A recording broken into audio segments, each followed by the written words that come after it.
Hi, this is Tropical Plants at 53 degrees north. Now, a short while ago, I did a video all about what I hate about UK winters and growing tropical plants in a UK winter. So today I thought I would go the opposite way and tell you what I love about growing tropical plants in a UK winter. And I might also talk about just in general what I love about a UK winter, if I can think of anything. So let's get started. Okay, and the first thing on my list, quite obvious really, when you go outside in a UK winter, the first thing that hits you and the first thing that you will kind of get used to as time goes by is that it's pretty much always overcast, very heavy thick cloud, very grey, and you don't really see the sun that much. Now if we had a greater proportion of blue skies and sunny skies in winter, then I don't think I would dislike it quite as much.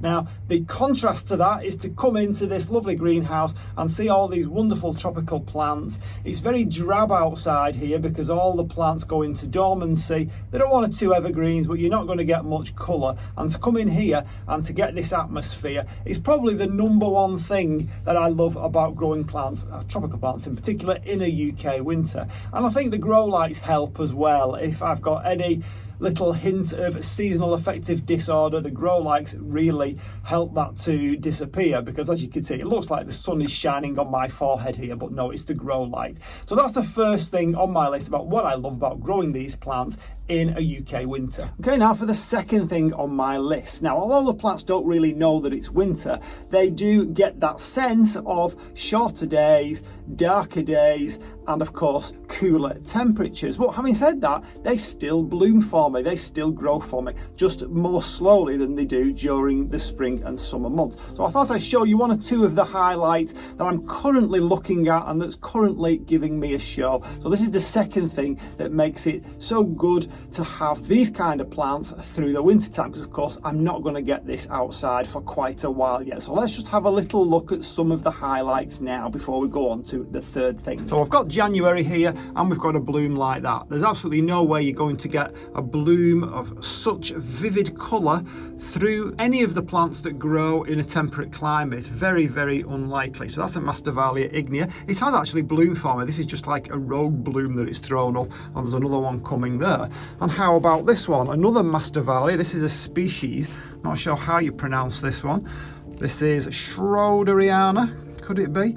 Absolutely beautiful thing, and in my mind anyway, nicer than any hybrid. I mean, that is a beautiful thing, isn't it? We've got another couple of blooms coming there. So let's see what else we've got going on at the moment. So here we've got the very popular Begonia curly fireflush, and it's doing its lovely bloom thing here with a nice fragrance to it and those fiery new leaves. Always a really popular plant. And over here we have another species. This is Streptocarpus saxorum. Doesn't look like any of the Streptocarpus that most people will be used to. They're used to seeing the hybrids, and I think at some point it's going to send out a lot more blooms for me. I've only just repotted it. It was very, very tight in the pot that it was in, and I'm going to get that hung up because it looks really nice when it's hung up. Other highlights, we can't miss out the Cyclamen with their very vivid, gaudy colours. I know they're not for everybody, but I really like them, and I particularly like the ones that have a little bit more going on other than just the basic colour. I do like the leaves on some of these. I think they do well just on their own. I think this one is probably my favourite at the moment. That's a really, really nice hybrid there, and it's a nice big bloom as well on a big plant. We've got this very strange plant here, this orchid, which is Pleurothallis restrepioides, which I didn't like for a long time, but it does seem to be doing particularly well this year for some reason, due to just a slight change in where I kept it. I moved it about 2 or 3 feet from where it was before, and that seems to have made all the difference. And if you're into your carnivorous plants, you can't beat a really nice Nepenthes with a lovely picture. These plants that I've got in here keep throwing out these pictures even in the winter months. They are really happy so long as you keep them moist, as long as you give them as much light as possible. Really nice Pinguicula here. This one's doing particularly well in January, and it has another bloom coming down there. Lots of sticky leaves, and you can see where lots of flies have met their fate. Some of the other sundews are coming good again. They had a little bit of a break during December, and now they're popping back up again and showing me the sticky wonderfulness. So I'm walking along here on a beautiful morning, a very, very frosty morning, and this is a typical English countryside in the winter. Very stark, very barren, but beautiful nonetheless. And I've just discovered that you can walk a dog hands-free. Why did nobody tell me about this? I've just attached his lead to my belt. And over here we've got the Aeschynanthus over here, just throwing out these firecrackers of blooms. We have some more pictures over on these, just coming out, an intermediate picture there, an upper picture over here, which looks completely different from the much darker, bigger, lower pictures. We've still got some Thunbergia in bloom here, lots and lots of Commonalaceae family plants over here with the Tradescantias, and of course the Mandevilla over here, the climbing vine, never fails to give me a fantastic show. So that's just a few of the highlights over in January. Okay, number 3, a little bit more general here. I really love frost and snow, even though it cost me more to heat the greenhouse during those times. Although I must say, if you've got a layer of snow on the greenhouse roof, that does actually act as an insulating layer and will actually cost you a little bit less when that happens. Although we tend to get not that much snow, we tend to only get a couple of inches. The heat escaping through the greenhouse roof very often puts paid to any snow build up on the roof, because it escapes. So the main thing I like about the frost and snow is that you can go out on a frosty morning or a snowy morning, and the effect that it has on the plants is really quite special. And especially in these times of global warming, I do find that we should treasure these kind of moments because they're occurring all too infrequently. And another point is that these phones these days, the smartphones, are so good at taking photographs that even an amateur like me can get in there and take some really good close-up shots of the frost crystallizing around the plants. So that for me is a bonus about winter time. It doesn't happen that often, and when it is frosty it tends to melt pretty quickly before I get out there. But if I do manage to get out there, I take some really nice photos and I enjoy that aspect of winter. So the 4th thing we're going to talk about is the heating.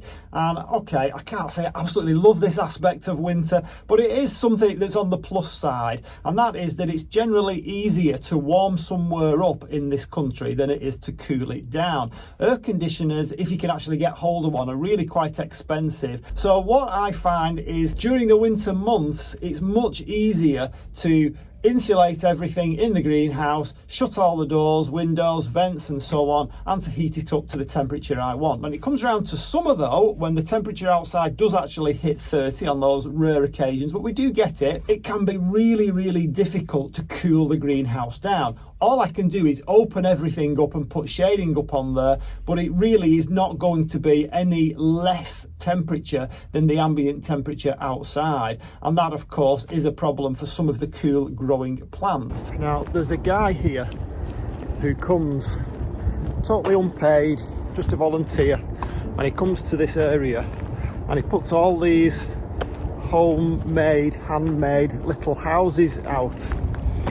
Some of them go on the ground for hedgehogs, some of them are up in trees for bats and for birds, and he just makes them and he fills them with food, and he comes on his bike. He's obviously an older guy and he just does it for no particular reason other than he enjoys doing it, and he thinks the children like to see the different names that he puts on there. He tries to be humorous with the names that he gives them. Nice little touch. I'm not sure I would do something like that, but it's good that somebody does and considers it a worthwhile cause for himself, a little interest. I'm just turning me inside out here. So for number 5, we're going to get a little bit philosophical. It's all about reflection time, and winter for me offers that reflection time. I'm not quite as busy as I am during the spring and the summer months, and of course outside you get this completely blank canvas to start again because everything dies down, and once you've cleared it all away you're starting afresh. And I think wintertime offers that period of reflective time that you can actually start from the beginning in terms of plants and gardening and what your plans are for the year. You can snuggle up somewhere with your dog or your wife, of course, and you can sit and pore over a catalogue and think and plan if you're going to do some new borders, what new plants you're going to do, what I'm going to do with the greenhouse. And I really enjoy that time to reflect and to think over and to plan for the future season coming up. And I think if we didn't get that during the winter months, I think I would actually miss it a little bit. So next on my list is about less work. During the winter months, of course, less sun, less heat means less watering. The humidity is quite high, which also leads to less watering. So there's actually less work to do in that sense. There is more work to do in terms of repotting and so on, but I don't mind that, and I can do that in a big batch. I've not got that constant daily, sometimes twice, sometimes 3 times daily visits to the greenhouse in order to make sure that everything, especially the mounts and things like this moss here, that will need more frequent watering during the summer months. So that for me is a bonus, I think. And number 7 is all about scent and colour. When you go outside in a UK winter, that is the thing that hits you the most. There is a distinct lack of scent and colour. Okay, through January, if you go to the right places, you can get some winter flowering plants, but for most people, the general countryside is pretty drab, it's pretty grey, and there's not a lot going on to kind of brighten your day. But come in the greenhouse and you have all sorts. You have greens, you have pinks, you have reds, you have all different colours, you have scent as well. And the scent, I think, is the thing that I really miss the most when it comes to the winter months in the UK. So scent and colour is a really, really important one. And for me, probably scent more than colour. I don't have the world's best sense of smell, but I really do appreciate it in the middle of a UK winter, especially in the middle of January when there's not a great deal going on, when you get that scent wafting up your nostrils when you walk into the greenhouse. So that's number 7.